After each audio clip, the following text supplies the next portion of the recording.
Details చూద్దాం. నారాయణపేట జిల్లా కోస్కి వేదికగా కేసీఆర్ కేటీఆర్లపై సీఎం రేవంత్ రెడ్డి తీవ్రమైన విమర్శలు గుప్పించారు.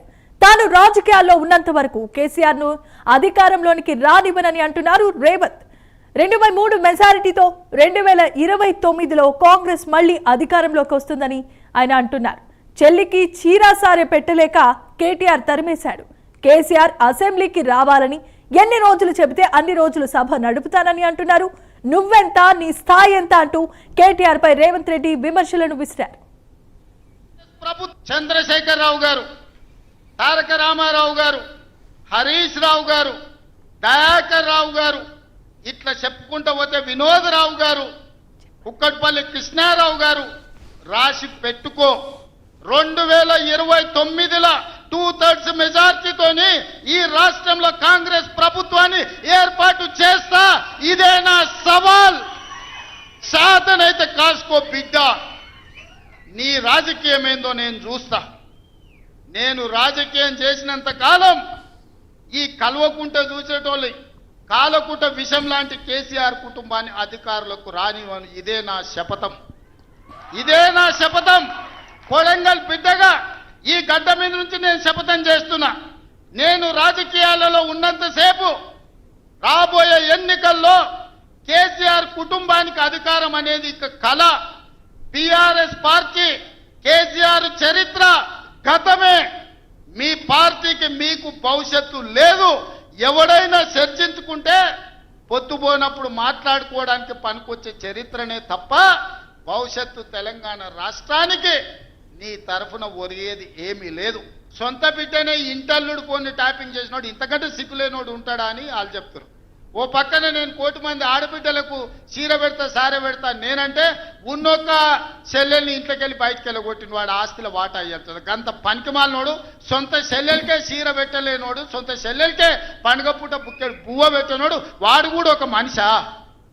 మా ఆడబిడ్డలను ఆలోచన చేయమని అంటున్నా.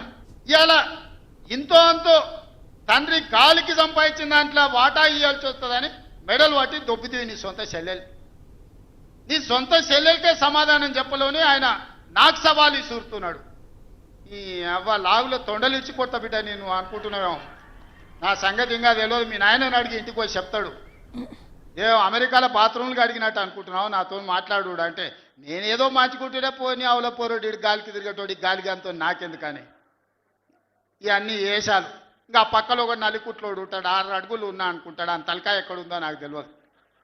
కేసీఆర్ వచ్చి గర్జించిందంట. గర్జనకు నేను పోయి లోపల దాచుకున్నంట. ఇక కేసీఆర్ గర్జించినట్టు లేవురా నాయన. మన గాడిదలు ఏం చేస్తావా? ఒండ్ర పెడతాయా? ఏమంటారు గాడిదలను? గాడిదలు అరిస్తే ఏమంటారు నరసింహ? గట్లున్నది. మీ గాండ్రింపులకు, మీ బెదిరింపులకు, ఉడత ఊపులకు భయపడ్డోడు ఎవడు లేడు బిడ్డ. ఈడ దుక్కి దున్నిన చేతులు ఉన్నాయి. మీరేదో తోలు తీస్తా అంటే తీపించుకోనికే లేము. ఈ కండలు కరిగినాయి, మిగిలిందే తోలు. ఫస్ట్ నీ తోలు సంగతి చూసుకో. ఇప్పటికైనా చంద్రశేఖరరావు గారు, మీ వయసుకు గౌరవిస్తాం, మీ అనుభవానికి గౌరవిస్తాం. ప్రతిపక్ష నాయకుడు నీకు హోదా ఉన్నది.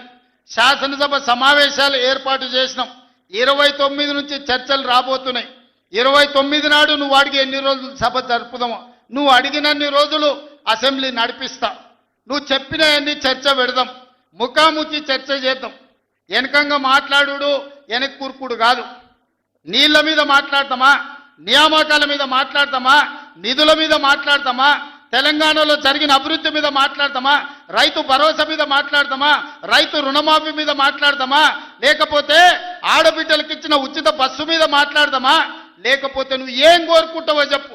షాదీ ముబారక్ మీద మాట్లాడతామా, కళ్యాణ లక్ష్మి మీద మాట్లాడతామా, ఇందిరమ్మ ఇండ్ల మీద మాట్లాడతామా, దేని మీద మాట్లాడతామో చెప్పు. నేను సిద్ధంగా ఉన్నా.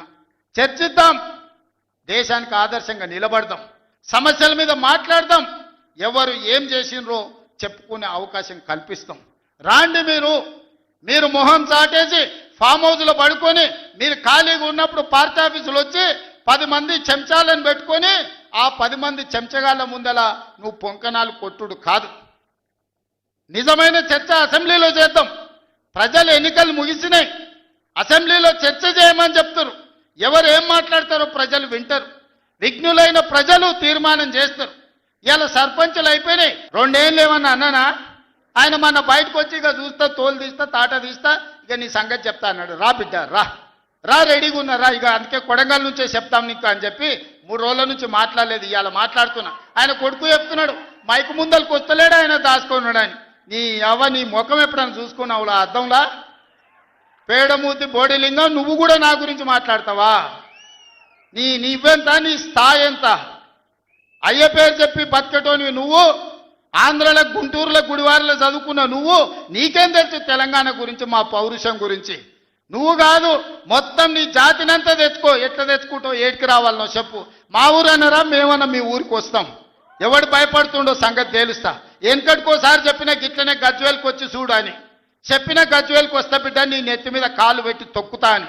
గజ్వేల్కి లక్షలాది మంది కార్యకర్తలతో పోయినాం, కాలు మీద పెట్టి తొక్కితే పాతాళానికి పోయిన మళ్ళీ ఇప్పటి వరకు తేలలేదు. ఇవాళ చెప్తున్న మీడియా మిత్రులారా రాసుకోండి, 2029 ఎన్నికల్లో 2/3 మెజారిటీ మన సీట్లు ఒకవేళ 119 ఉంటే 80కి పైగా సీట్లతోని 2029లో మా ప్రభుత్వం ఏర్పాటైంది. ఒకవేళ 153 సీట్లయితే 100 పైగా సీట్లతోని 2/3 మెజార్టీతోని తెలంగాణలో రెండోసారి కాంగ్రెస్ ప్రభుత్వాన్ని తెస్తాం. ఇది